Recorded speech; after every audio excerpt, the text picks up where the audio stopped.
Така. Хареса ми по този начин. Така. Духаме ли го? Малко променихме светлината. за да може да е така малко по-интересно. Дано да се виждаме. Някой True Crime подкаст.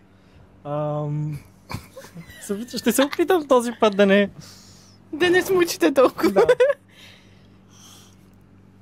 Трябва да си махна сълзи. Това е епизод 1,2. Според мен. Отвътре навън. Бих се пробвал да бъда хетеро.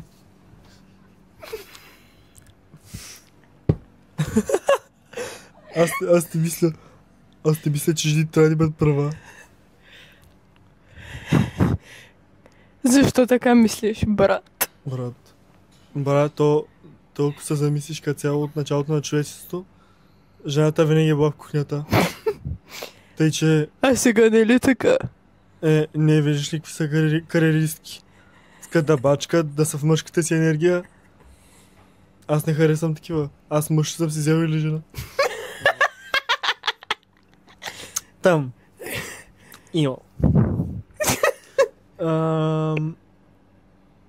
Смятам, Трябва че... ли да предупредим хората, че не сме заедно? Не, мисля, че то си личи. Да. И аз се надявам. Мисля, че си личи поне на камера. Може би в реалния живот хората си мислят, че най-вероятно аз съм още в клозета, пък ти не знаеш това. То и аз така. И ти ли си в клозета, обаче аз не знам. Топ. Какво е в конзета? В клозета. Или в гардероба, по-скоро. В килера. Добре. Да, разбрах ви. Coming out, нали? Мисъл да излезеш от coming out of the closet, да се разкриеш като пералка. No homophobia here. All inclusive. LGBTQ AI plus friendly. Само ексклюзивни подкастове. Ексклюзивни вълни. Какви ексклюзивни вълни? Да. Okay. Boxer briefs that both men and women... Има някакъв... And non-binary people of all gender appropriations and the pronouns, everyone is included. Oh my god. Има спайдър. Има спайдър. Spider. Супер нишево. Oh my god, that's like so нишево. И мисля, че вече ме е страх официално. Пак. Антон, то умряло. Но ще трябва да се оглеждаме за него. Спайдър. Той си живее тук. В тази студия. Да, нека да си живее. В тази... Но нека да не ни... Няма да те толкова Да спокойно. не ни докосва като цяло, да си живее там. За дивана. Епизод 1,2 за какво ще бъде? Предния беше за борците, който няма да излезе, предполагам. Не, няма да излезе. Може би някакви моменти бихме качили, но положението беше трагично. Моля, простете ни. Първи епизод ни беше. Сега вече като втори, като 2.1. 1.2. Всичко. 1.2. Или да, може би 2.1. Да. Who knows? Who knows? Exactly. Нямам търпение и майка ти да включим в схема. Ще бъде интересно, често казано. Обмисляме да поканим интересни личности. Да. От различни класи. Примерно фризьори, антифризьори, аристокрация, друг вид население. много пастови структури. Да, и аз така. Да, и аз смятам, че трябва да има диверсификация. както в финансовото ви инвестиционно портфолио, така е и в публиката, и в участващите Гости. Благодаря.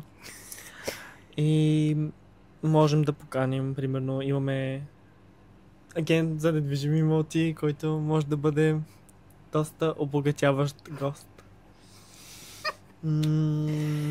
Но не мисля, че всички членове на подкаста ще са съгласни. Да. Бихме могли да поканим и собственика на това помещение.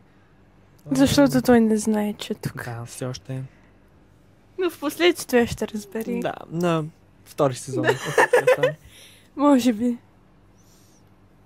Какво е за теб любовта? Откъде почнахме? Не е нужно да отговаряш. Защо сте питали тук? Не знам, просто защото такива въпроси се питат на подкасти, които претендират, че са с дълбочина. А ние с дълбочина ли Да, сме? ние... Колко дълбоки? Дълбочината е трудно измерима. Тя е субективна. Да, но... Трябва да си ще имаме дълбочина. Трябва да си избера полза, от която да стане. Аз не обичам да претендираме за дълбочина, която всъщност нямаме. Защо мислите, че нямаме дълбочина? О, не, аз казвам, че не обичам да претендирам за дълбочина, която нямаме. Ако нямаме дълбочина, аз ще го кажа първи. На публиката особено. Нали. Кофи брейк. Какво за вас е любовта? Точно това е, че аз не мисля, че мога да дам цялостно и пълно мнение, тъй като до сега не съм бил във връзка, в романтична връзка с някого. Не ви го препоръчвам. Сега. Който както всеки, където, когото, където, с когото. Са казали хората. Любовта, разбира се, всички знаем, идва в различни форми. Може да е платонична, може да е романтична, може да е, нали... Добре, какво е за теб идеална връзка? Как си го Идеална представяш? връзка, това е мит, Как си го който представяш? ви пробутват холивудските романтици, high school love, шегувам се, разбира се, който има Може да истина. имаш healthy relationship и може да имаш... High school love. Yeah. Е много ясно, но идеалната любов смятам, че има. Аз съм от хората, всъщност, които вярват от любовта в приказките. Разбира се, няма да е 100% картината такава, каквато е, но смятам, че елемент от връзката може наистина да прилича на любовта, като по приказките, филмите и така нататък. Тоест вярваш в любов от пръв поглед. До някъде да. Малко бих казал, че съм безнадежден романтик. Все пак слушам Лана Дел Рей. Нали, в смисъл, ако сте фенове на Лана Дел Рей и не сте hopeless romantics, какво сте?